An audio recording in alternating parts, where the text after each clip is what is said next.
महाराज के प्रसाद से एक घटना श्रवण करने को प्राप्त हुई थी। साधना की प्रारंभिक अवस्था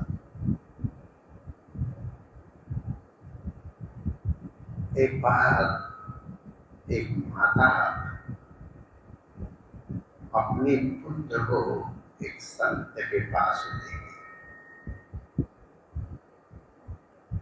और उस माता ने संत से कहा, बाबा इसके पेट में कुछ कीड़े से हैं, इसके दांत भी गड़बड़ा रहे और कुछ हम लोगों की खानदानी बीमारी है डायबिटीज।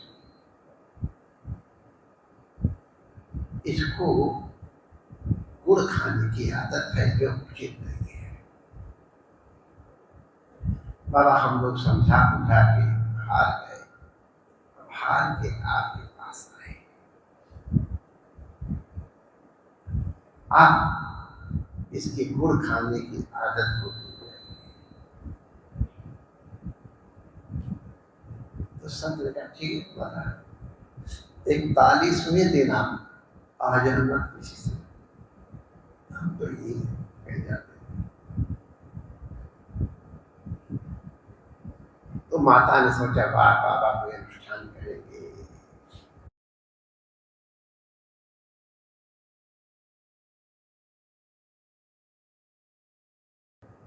कोई जप करेंगे, जप करेंगे, कोई गंडा ताबीज बनाएंगे। बड़ी आशा लेकर के वो 41वें दिन आए।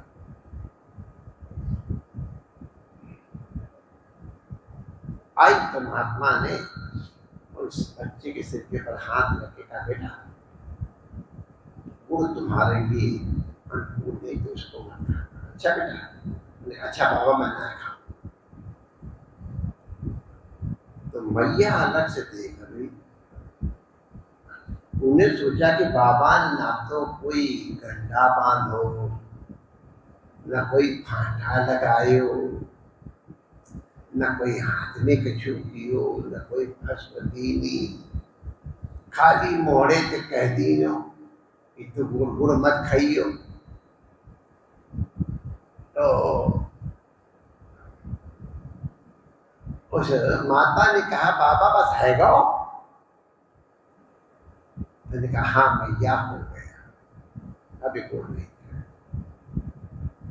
अरे बाबा मैं कहाँ से आ रही हूँ, तुम्हारो नाम सुन के कहाँ से कितने कोस पैदल चली, फिर वहां से बस मिली, बस में चल करके फिर मैं यहाँ आई, यहाँ से आ करके फिर पैदल चल करके इतनी मुश्किल तुम्हारे पास आई।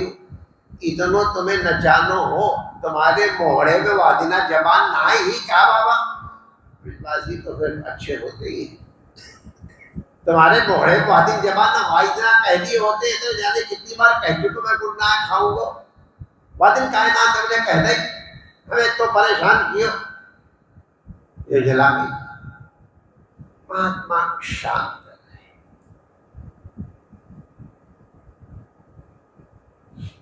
फिर उन्होंने कहा भैया अब ये गुड़ नहीं खाएगा, विश्वास करो। अरे बाबा मैं आखिर मैया हूं, मैं जानू। बाबा ने कहा नहीं अब ये नहीं खाएगा, मैं कह रहा हूं। जो वादिना कह रही मैया वह समय मैं स्वयं गुड़ खातो हो, मेरो अभ्यास हो गुड़ खाए देखो। अब मैं तो गुड़ खाऊं और यार मना करूं तो मेरी वाणी में सामर्थ्य नहीं रहे। 40 दिन के अनुष्ठान से मैंने गुड़ खाने का परहेज किया। अब मेरी वाणी में शक्ति आ गई है। भैया विश्वास कर, अभी गुड़ ना खाओ। वास्तव में उस बच्चे ने गुड़ खाना बंद। ये इतनी पुरानी कथा लगभग 50 साल की आपको क्यों सुना रहा हूं। आजकल माता पिता अपने बच्चों से परेशान और बच्चे अपने माता पिता से परेशान।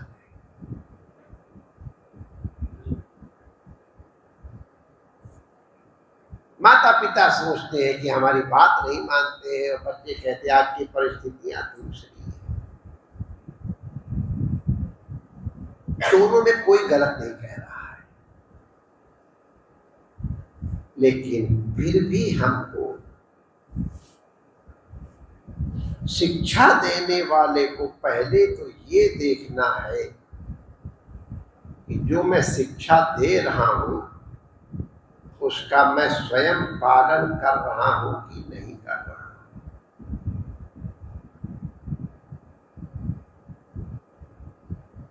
अभी हम लंदन गए थे तो एक पुत्री अपने पिता की शिकायत कर महाराज 9 घंटे पूजा करते हैं लेकिन हमारी माँ के साथ बड़ा दुर्व्यवहार करते हैं, क्या फायदा। अब उस कन्या की ये दृष्टि थी वो ठीक है, लेकिन वास्तव में पूजा पाठ माने परेड करना नहीं है, एक्सरसाइज करना नहीं है। हमको इतनी देर तक ये एक्सरसाइज करनी है विलिंगली अनविलिंगली ना। पूजा पाठ का तात्पर्य है तुम्हारे जीवन में प्रसाद आना चाहिए, प्रभु की सामीप्य की अनुभूति आपके वाणी में प्रकट होनी चाहिए, आपके व्यवहार में प्रकट होनी चाहिए, आपके आचरण में प्रकट होनी चाहिए। आप कितनी माला फेरते हो लोग इसमें इंटरेस्टेड नहीं है, आपकी रहनी पहनी कैसी है इसका प्रभाव। बहुत हमने बताया 9 घंटे करते हैं महाराज और वो अपनी माँ का कुछ सुना ऐसे ऐसे सदुपयोग करते, तो हमको भी मिला। पत्नी का कभी अपमान नहीं करना चाहिए,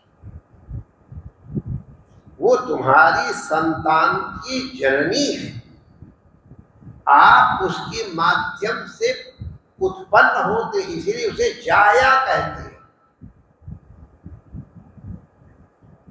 हम ये नहीं कहते सवेरे सवेरे उठ करके और जय भगवती मैया और जय भगवती मैया ऐसा करके आरती करो, ये तात्पर्य। हृदय से अपनी पत्नी का आदर करना चाहिए, और वही दशा पत्नी के लिए अपने पति के लिए माला फेर रही, मंदिर जा रहे हो, सब कर रहे, लेकिन पति के संग व्यवहार अच्छा नहीं है तो पूजा पाठ तुम्हारे आचरण में प्रकट हुए। It should be translated in your action, in behaviour. बच्चों के साथ आपका व्यवहार कैसा है? आप माँ बाप केवल उत्पन्न करने से नहीं हो जाएंगे।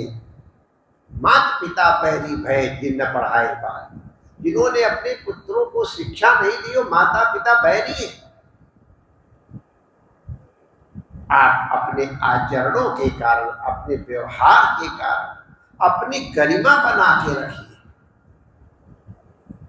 अपनी गरिमा बना के नहीं रखते हैं और फिर उनसे आशा करते हैं अब से 50-60 साल पहले जैसे आप व्यवहार करते थे अपने पिता के साथ ऐसा वो करें।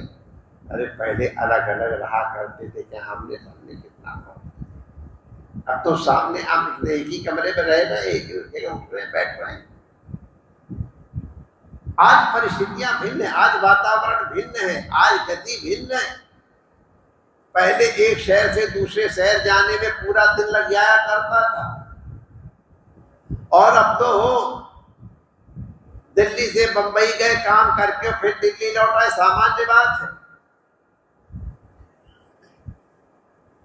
विमान में बैठ करके एक ही दिन में आप धरती से पाताल, पाताल से धरती पे आ सकते हैं। परिस्थितियां बदल गई, आज कंप्यूटर एज है। बच्चों को आर्टिफिशियल इंटेलिजेंस का अनुभव है। अब आप वही सोचो कि हम 60 साल पहले जो हमारे माँ बाप ने हमको शिक्षा दी वही शिक्षा हम उनको दे, तो it is impractical, you will have to predict yourself. अगर टीचर स्टूडेंट के साथ अपने आप को अपडेट नहीं करता है तो स्टूडेंट्स का सम्मान नहीं प्राप्त कर पाएगा। शिक्षा देने के पहले अपने को शिक्षित करना आवश्यक है, हर दृष्टि से, क्रिया के द्वारा, वाणी के द्वारा, आचरण के द्वारा। जो ज्ञान विज्ञान जो चीज नहीं आती उसको स्पष्ट शुरू, ये हमको मालूम है बेटा, आप इसको देख लो, मैं देखूंगा कैसे। तो अब आपकी शिक्षण पद्धति बदलनी चाहिए। सरकारें बदल रही है, वातावरण बदल रहा है, शिक्षा की परिपाटियां बदल रही है। आप वही अगर पुरानी परिपाटी लकीर के फकीर बने रहेंगे तो नहीं होगा। भजन पाठ सिखाना है तो ये आप उम्मीद मत करोगे होते तो 5 घंटे लेकर के माला बैठे रहेंगे, ऐसी बिल्कुल, और हम भी आशा नहीं करते। एक बड़े महापुरुष ने बड़ी अच्छी बात कही, हम उनका नाम बोले जानबूझ के नहीं कर रहे हैं, और मुझे नहीं, आप उनके इस वचन से ही समझ लेंगे। एक व्यक्ति का, महाराज हम व्यापारी आदमी हैं, मुझसे पूजा पाठ होती ही नहीं है, न मैं माला फेर पाता हूँ और ना जप कर पाता हूँ। उन महापुरुषों ने कहा देखो एक चीज ध्यान रखना, जो काम तुम कर रहे हो उसको 100% मनोयोग पूर्वक करो। जो भी काम कर रहे हो, व्यापार कर रहे हो तो 100% मनोयोग पूर्वक करो। पढ़ रहे हो 100% मनोयोग पूर्वक करो। पढ़ा रहे हो 100% मनोयोग, जो भी कर रहे हो 100% मनोयोग पूर्वक करोगे तो स्वकर्मणात्मभ्यर्च सिद्धिं विन्दति मानवः। तुम्हारा ये आचरण ही भगवान की पूजा है। हाँ, उसमें अगर समय मिलता है तो फालतू में जो समय नष्ट करते हैं, उस समय अगर भगवान का भजन किया जाए तो ये कंसंट्रेशन जो 100% कंसंट्रेट होकर करने वाली बात कही जा रही है वो सुविधा। तो बच्चों को बताना पड़ेगा कि हम तुमको अगर कह रहे कि बेटा संध्या अवश्य करो, कराग्रे वस्ते लक्ष्मी कर पते सरस्वती कर मुझे जो गोविंद, का तात्पर्य बताओ। मैं कहने नहीं कि हमारा ज्ञान, हमारी क्रिया, हमारी चेष्टा सबकी सब भगवतमयी हो, इसका तात्पर्य इस तरह से। तो इस तरह से अगर आप समझाएंगे तो बच्चे, हम आपसे बता रहे बहुत निष्ठावान है, मैंने देखा है उनकी निष्ठा अद्भुत है। और एक बात और बता दूं मैं आपको, कई बार बच्चों के आचरण से हमको भी शिक्षित होना चाहिए। कभी कभी वो भी अद्भुत बात कहते हैं। एक तो खैर वो बच्चों की माँ हो गई है, छोटी बच्ची थी, उसकी माँ ने कुछ उसको डांट के कहा कुछ, तो उसने बच्ची ने अपनी माँ ये बात आप धीरे से भी कह देती मैं मान जाती। हमने सुना बड़े खुश, वाह ये माँ को उसने सिखाया, अपने आज बिगड़ी नहीं, माँ आप धीरे से कह देती है मान जाती। आइंस्टीन के पास पड़ोसी की छोटी बिटिया आती थी खेलती को। अब आइंस्टीन को क्या उसको सिखाते होंगे, 2+2 उसको 4 ही सिखाते होंगे। बिटिया कैसे बड़े प्रसन्न होते थे उनके बच्चे, अरे सर आप भी आकर के डिस्टर्ब करती है, आपको परेशान करते हैं। नहीं नहीं, ये तो मेरी गुरु है, इसने कई चीजें मुझे सिखाई जो मुझे मालूम नहीं। वाह, आइंस्टीन जैसा विद्वान एक छोटी बालिका से सीखता है। हमारे शास्त्रों में लिखा है बाला तपि गुणग्राह्यम, अगर कोई गुण बालक में भी है तो उसको स्वीकार करना चाहिए। तो बालकों को भी आदर करना चाहिए, उनको लगे कि हमारा कई लोग सोचते spare the rod and spoil the child, ये शायद कभी रहा हो, हमें मालूम नहीं है, लेकिन प्रेम के द्वारा जितनी शिक्षा दी जा सकती है उतने ताड़न के द्वारा नहीं दी जा सकती, मेरा अनुभव है। तो ये कहने का तात्पर्य सबसे पहले अपना आचरण देखो, क्या आप बच्चे को गुड़ खाने से रोकने की स्थिति में है या नहीं। अगर हम सावधान रहेंगे, अपना समग्र व्यवहार इस दृष्टिकोण से करेंगे, बच्चा इम्पोर्टेंट है, भाई इम्पोर्टेंट है, छोटे भाई की भाभी भी इम्पोर्टेंट है इक्वली, बहन भी इम्पोर्टेंट, माता पिता भी इम्पोर्टेंट है।